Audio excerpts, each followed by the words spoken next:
Caitlin Clark adding all that muscle a little bit too quick, fast, and in a hurry could be part of the reason why she got injured, bro.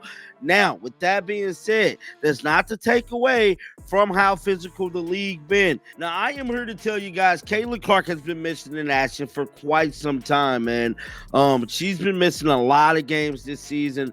I did a video yesterday kind of letting y'all know, man, I feel as if, it's my theory, you have to have this be considered as well.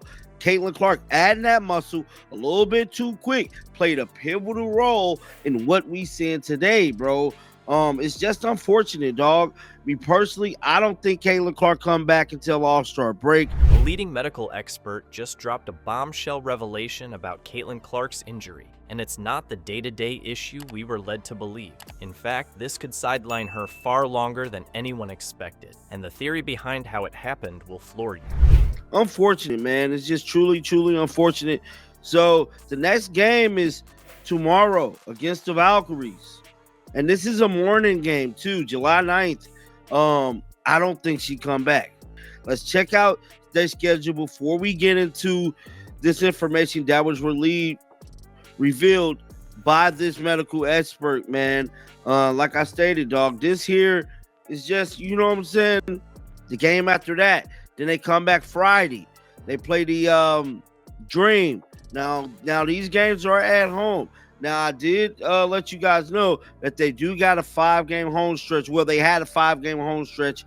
Are the Indiana Fever even being honest with us about her return? Let's break it all down. Groin injuries, according to experts, are almost never just day-to-day. They're week-to-week. That's what makes the Indiana Fever's initial portrayal of Caitlin Clark's situation so frustrating. From the beginning, the team brushed off her discomfort as something minor, leaving fans hopeful that she'd bounce back quickly. But yeah, man, next after that, they got the Sun. I don't see her coming back for that one. Then you got the Liberty. Don't see her coming back from that one. I feel like that the time limit with this injury has definitely played a pivotal role in her return. But you gotta, you know what I'm saying, look at the puzzle pieces. And, you know, ultimately after that, they got a couple of days off because of the All-Star game. Now, that'll be an Indy, but I feel like Caitlin Clark will play in this year's All-Star game. But here's the problem. Groin injuries are notoriously tricky. 1 minute you're feeling fine. The next, a wrong move can set your recovery back by weeks. So, why did the Fever stick to this overly optimistic narrative? Think about this. Clark has now missed multiple games, which paints a completely different picture than we were given at first. Based on what that medical expert said, this isn't just an unlucky bruise or strain, it's something that could linger far longer. And if that's the case, why are the Fever being so vague about her timeline? It's got fans questioning if the front office is hiding the true extent of the injury. Caitlin Clark has missed the last 4 games and will miss tonight's game against the Los Angeles Sparks. Explains why her groin strain was never a day-to-day injury. All aligned, bro. With all that being said, let's check out what this doctor had to say. So, this right here was released yesterday. It stated, when will Caitlin Clark return? I do want to let y'all know before we get into this video, this is something that I want to say and talk about. Now, we know the front office and Stephanie said this was going to be a day-to-day thing. Basically saying that, you know, it was a day-to-day thing. It wasn't that bad. Are they trying to keep hopes alive, or worse, deflect criticism for how this situation might have been handled behind the scenes? And then there's the bigger issue here. What does this mean for her season?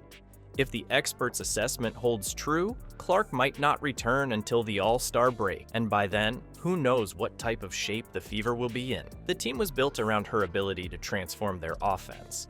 But without her on the court, their season is spiraling in a direction no one wants to admit. Now let's add another layer, her rapid muscle growth leading up to this season. Think back to her remarkable run at Iowa. Clark trained relentlessly to prepare for the heightened physicality of the WNBA, building strength and endurance to handle the league's toughness. Was her training schedule too aggressive? Could the strain of carrying a heavy workload while adapting to pro-level intensity have pushed her body too far? Fans aren't staying quiet about this either. Online threads are blowing up with speculation and frustration over why the team hasn't been more transparent. Some even say this could be a case of sacrificing long-term health for short-term ambitions.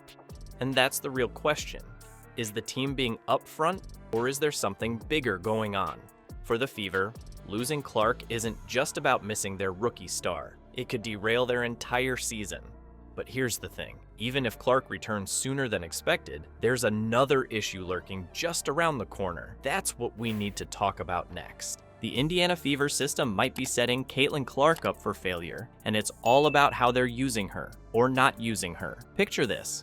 Clark, one of the most dynamic playmakers in basketball, spending more time off ball than controlling the action. That's what we've seen in the Fever's play style, and it's raising eyebrows.